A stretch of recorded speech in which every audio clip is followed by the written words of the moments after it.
Bonjour, dans cette vidéo, je vais vous montrer comment on calcule le volume pour les solides les plus usuels.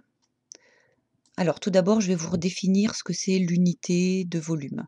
On part d'une unité de longueur et on définit l'unité de volume comme étant le volume d'un cube dont le côté mesure une unité de longueur. Voilà. Si mon unité de longueur c'est 1 centimètre, l'unité de volume, ça sera ça. Ça sera la quantité d'espace, hein. Le volume, ça mesure l'espace en 3 dimensions. Donc la quantité voilà, d'espace qu'il y a dans ce solide, ça sera 1, hein, ce sera l'unité de volume. Donc après, pour n'importe quel solide, on va pouvoir mesurer son volume en comptant combien on peut mettre d'unités de volume à l'intérieur, hein. Donc ici, j'ai pris un pavé droit qui a une hauteur de 2 centimètres, une longueur de 4 centimètres et une largeur pardon, de 3 centimètres. La largeur ici, qui s'enfonce dans la perspective, on appelle ça aussi la profondeur parfois. Alors, là je commence à remplir, j'ai mis une unité de volume ici, et vous voyez que comme dans ma profondeur il y a 3 centimètres, je vais pouvoir en mettre 3. Et puis, vous voyez que comme ma longueur ici, en face, il y a 4 centimètres, je vais pouvoir remplir en mettant 4 petits cubes ici et puis 3 dans la profondeur. Voilà, là j'ai recouvert entièrement ma surface au sol. Et vous voyez que comme la hauteur est de 2 centimètres, je peux remettre une deuxième couche. Et donc là, mon volume va se calculer en comptant combien j'en avais au sol. Donc c'était bien 4 fois 3. 4 plus 4 plus 4. Et tout ça, je le multiplie par 2 parce que j'ai mon deuxième étage.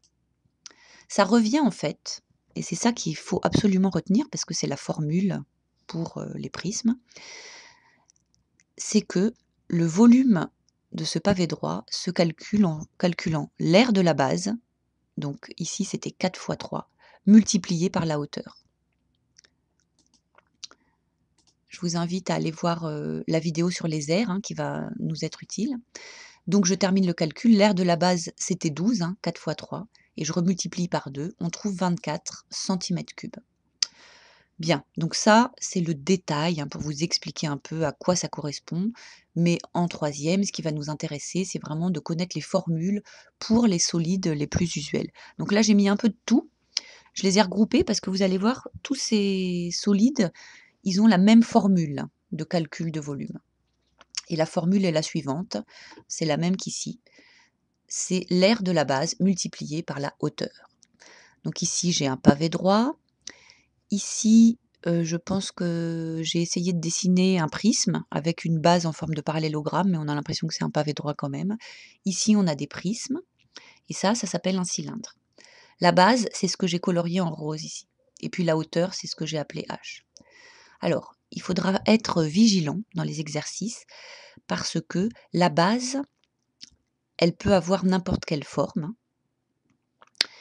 alors que les autres faces, ce sont toujours des rectangles. Donc ici, la base, c'est pas ce qui est au sol, d'accord? Bon, je l'ai déjà colorié en rose, donc vous avez pu vous deviner que celui-là, c'était un peu l'intrus.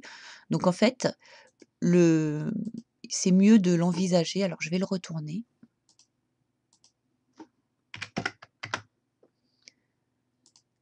Voilà. Là, dans ce sens-là, on voit bien que la base, effectivement, c'est ça, et que toutes les autres faces, ce sont des rectangles. Donc, quand on a reconnu un prisme, qu'on a reconnu quelle était la surface qui jouait le rôle de la base et qu'on connaît une hauteur, on calcule toujours le volume en faisant l'aire de la base multiplié par la hauteur. Et les unités, oui, là j'en ai rajouté un, quelle que soit la forme de la base, du moment que vous voyez, on a toujours deux bases qui sont superposables et puis toutes les autres faces qui sont des rectangles, ça se calcule toujours comme ça, l'aire de la base fois la hauteur. D'accord? Donc tout ça, je les ai regroupés parce que ça a la même formule. Vous devez aussi savoir, pour le brevet des collèges, les formules pour une pyramide et pour un cône. Donc là, la formule est un peu différente. C'est l'aire de la base fois la hauteur, mais il faut diviser par 3. Voilà, donc retenez-le. Une pyramide, un cône. La hauteur, c'est ça part du sommet et ça arrive perpendiculairement à la base pour le cône et pour la pyramide. On calcule en faisant l'aire de la base multiplié par la hauteur, comme si c'était un prisme, mais on divise par 3. Donc, je vous ai remis les noms de tous ces solides. Pavé droit pour lui, prisme droit pour tous les autres, lui inclus, et le cylindre. Et ici, la pyramide et le cône. Voilà, c'est fini pour cette vidéo.